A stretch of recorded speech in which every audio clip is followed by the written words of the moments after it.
Hi, my name is Alusain Bari.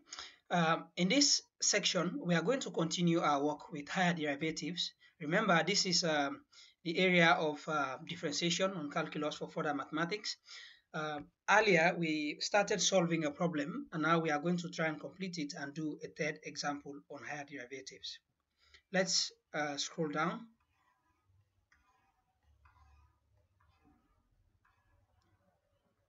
Okay, we were on the verge of finding the third derivative of this function. If you don't know where we have come from, please go back and watch the previous video on examples on higher derivatives. Okay, so we started saying because the power here is negative, we are going to multiply minus times plus is going to give us minus. Okay, we know the basic signs. Minus times plus is minus, plus times minus is going to give us minus, plus times plus is plus, and minus times minus is minus. Okay, so now just know these are the basic signs. Whether it's a term, whether it's a single number or just a constant, the same rules apply. Okay, so minus times plus is minus, and 4 times 12 is 48. 48 raised to the power x, times x raised to the power. Remember, whenever we do this, we are going to minus 1, deduct 1 from the power. So minus 4 minus 1, we take the sign and we add. Okay, it's going to be 5. So this is the third derivative. Now this we can also write as d3y dx cubed. Okay, this is the third derivative, and for the second derivative we could also have written it as d2y dx squared. This is the same, right? You just choose which one best suits you. Now let's solve a third example. Let's find ourselves some space. This is actually a past examination question on further mathematics. Let's say we are given the question: if y squared plus qx, and we are also given dy dx is equal to 7, and the second derivative d2y by dx squared is equal to 6, we are asked to find the values of P and Q. P and Q. Now let's just write first solution. This is the thing with much of maths. Okay, they give you some sort of, sometimes they just don't give you the answers like that. They want you to play around with it. Okay, imagine your eyes are closed and you're asked to do some things to manipulate. It's sort of like playing a game. Okay, at the end of the day, if you follow the right steps, you are going to come out of the maze with the right answer. Okay, so let's go ahead and say, so we are given the function here, and we are told we are given the value of the first derivative and the value of the second derivative, right? So let's try first and finding the value of p. If we have here px squared plus qx, remember this is so let's find first dy dx. Okay, so we are given y equal to px squared plus qx, right? So this, sorry, this implies that dy dx, let's find the derivative for this. Okay, dy dx is going to be multiply this first term by the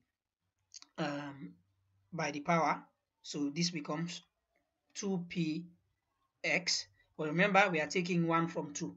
Okay, so it remains just 1, and x raised to the power 1 is just x, plus if we multiply by 1, this becomes q. Okay, if we take 1 from 1, it's going to be 0, so we don't, and any number raised to 0 is just 1. Okay, but remember we have been told that dy dx, we say note that dy dx is equal to 7. Okay, so this implies we can just say what we have now for dy dx here, 2px is equal to 7, right? So 2px is equal to 7. Let's scroll down a little bit and give ourselves some space. Now, if we find, imagine this is our first derivative here. Let's just leave this for now.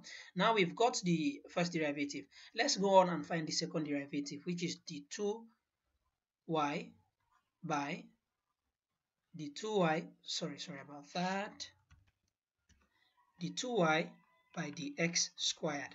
Okay, if we what we are going to do, the second derivative, remember as we did earlier, we are finding the derivative of the first derivative. Okay, we are differentiating the differential we got, so it's like double the process. Okay, so this is going to be, we're multiplying by 2, right?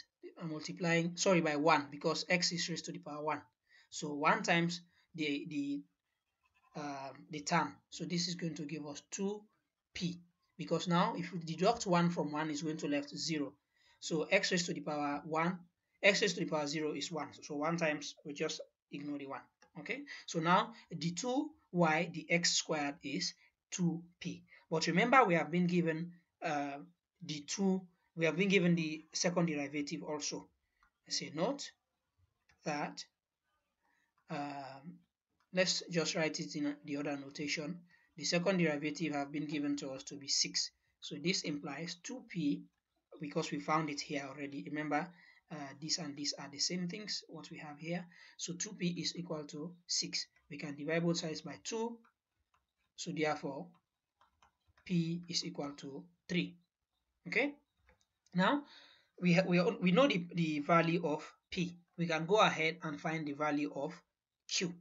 Right? We say we're actually moving here to get some space.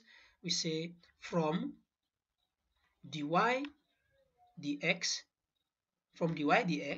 we know that 2px plus, sorry, we know because we've already found it here. Okay, 2px, let me get rid of this. 2px is equal to 7. We already found this. Okay, so we can divide both sides by 2. So we have so in fact 2px, sorry, we will have to go all the way back. We are not talking about 2px here. I was on the right track. Sorry about this. So let's just forget about all of that. So now we found the value of p to be equal to 3 by dividing both sides by 2. 6 divides 2 into itself, 1 into 6 3 times. Okay, so now we say from dy dx, what we found here, from dy dx, we have 2px plus q is equal to what? We are given that it's equal to 7. Dy dx is equal to 7 from the question, right? So what we can do here now, we know that p is 3. So this implies 2 times 3 times x plus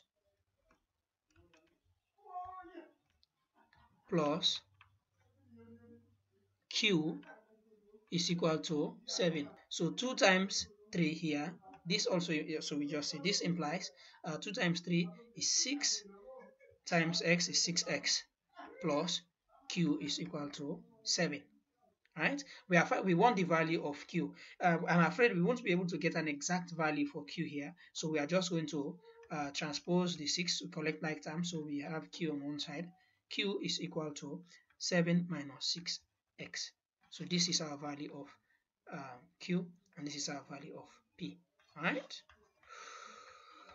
Yoppie! Great work. Okay? Thank you.